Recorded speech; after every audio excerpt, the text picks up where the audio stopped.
Eira of the White Roses, a tale of Gwen and how she found the companion her heart had been calling for. The day began quietly, as most did on the moor. The wind moved gently over the heather, the air cool and thin, carrying the scent of peat and distant rain. A skylark called somewhere above the ridges, its notes trembling in the vast open blue. Gwen walked alone. The folds of her long black coat brushed against the grass, damp from the morning's mist. Her hair, white blonde, bright as moonlight, caught on the breeze, flickering like a pale flame. She was not in a hurry. She rarely was. Her life moved to the rhythm of the land, slow, patient, guided by the quiet music of the moor. But that day, something inside her felt heavy, a hollow that even the wind could not fill. There were days when Gwen could feel the pulse of the earth through her palms, when the smallest flower seemed to hum with light, when she knew she was part of something vast and eternal. Yet there were other days, like this one, when the vastness felt too wide, when her magic, so bright and constant, only deepened her solitude. She healed the hurt. She blessed the crops. She whispered peace into restless hearts. But who whispered peace into hers? She did not resent her gift. It was the moon's own grace, the power that set her apart, the light that marked her as other. And yet, being other could be a lonely thing. She crossed a ridge, and the wind grew stronger. In the distance, the tors rose like sleeping giants, their granite bones older than memory. The sun drifted behind a veil of cloud, casting a soft, silver glow across the hills. The moor stretched endlessly, a great ocean of grass and stone and silence. And in that silence, Gwen's thoughts drifted like the mist. Sometimes she wondered if the moon ever meant for her to be alone. If perhaps she had misunderstood the gift. That it was not only for healing, but for belonging. A bridge between the mortal and the divine. But even bridges must stand between two shores, and never truly belong to either. She climbed a low ridge, pausing to watch the wind ripple through the valley. The tors stood like ancient guardians in the distance, their grey forms softened by the shifting light. A kestrel circled far overhead, its cry sharp against the vast quiet. Gwen pulled her coat tighter around her and continued on, walking simply for the sake of walking, hoping the moor would ease the heaviness inside her. Hours passed. She wandered across soft grass, over moss-covered stones, through old sheep paths carved into the earth by generations long gone. The world changed slowly, its colours shifting from cool blue to warm gold as the sun drifted through the sky. The loneliness didn't leave her completely, but it softened, as if the land were trying to soothe her, even if it didn't know how. Then something caught her eye, a flash of white, too pure, too bright to be stone or sunlight. Gwen slowed, frowning slightly. White didn't belong out here, not like that. The moor was green, brown, grey, but white? White was unusual. White meant something.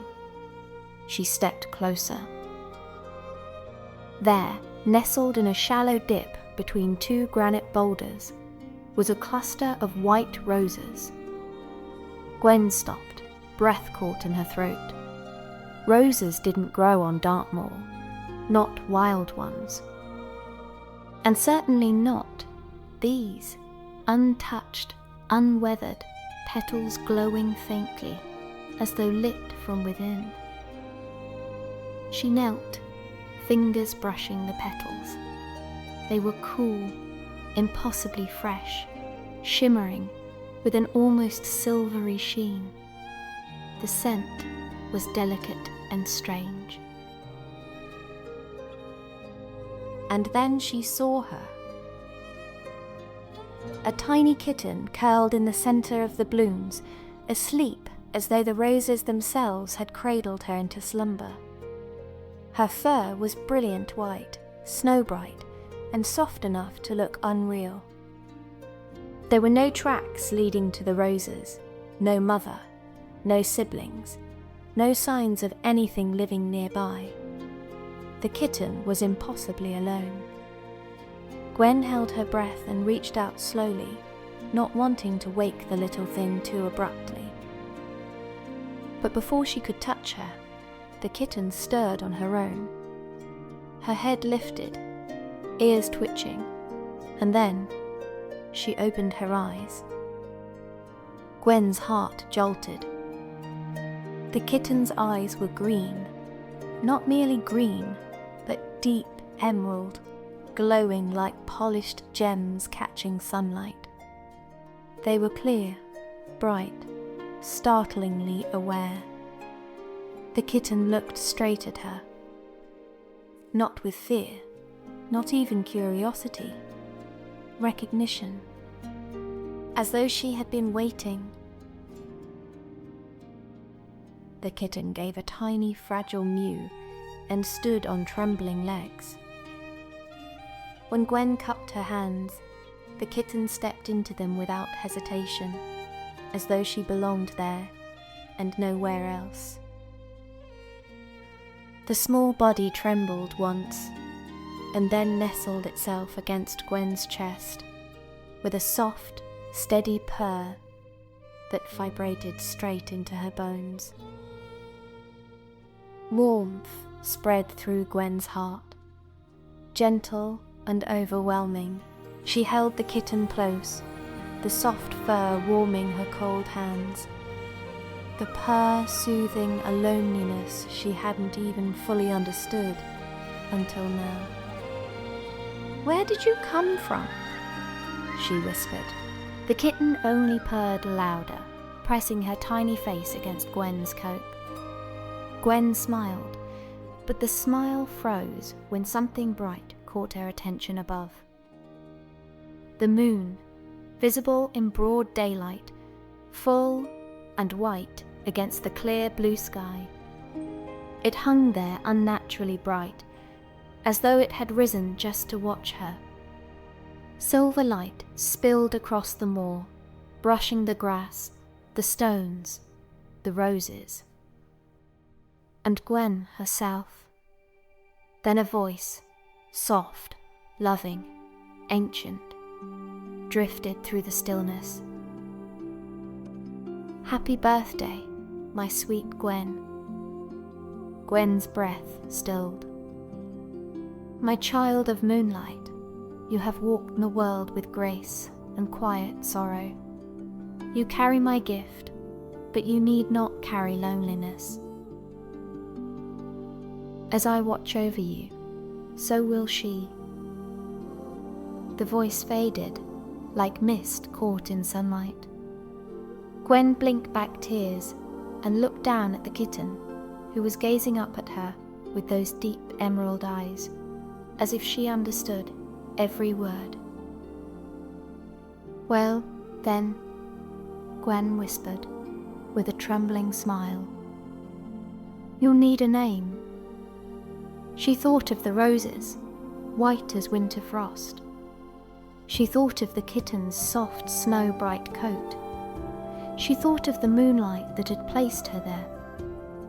"Eira," she said softly, "the name for snow." The kitten, Eira, gave a tiny approving purr. Gwen laughed softly, the sound quiet but full of warmth.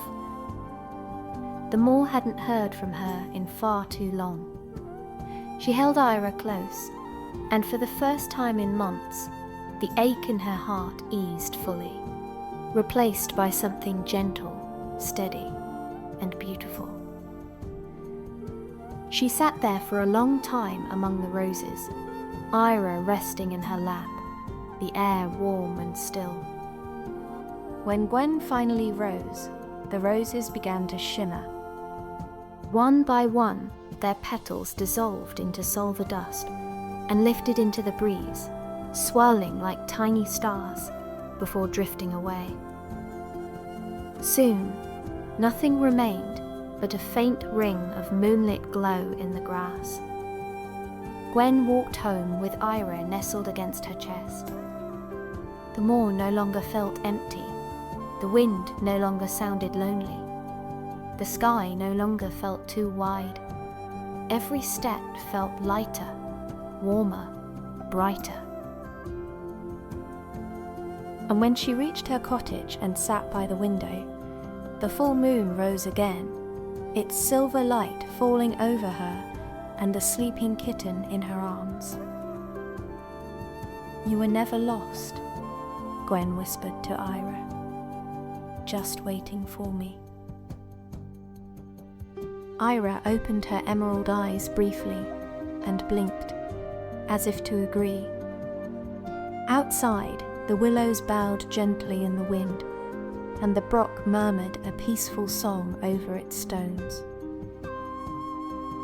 And for a moment, a soft, delicate moment, Gwen thought she heard the moon's voice again.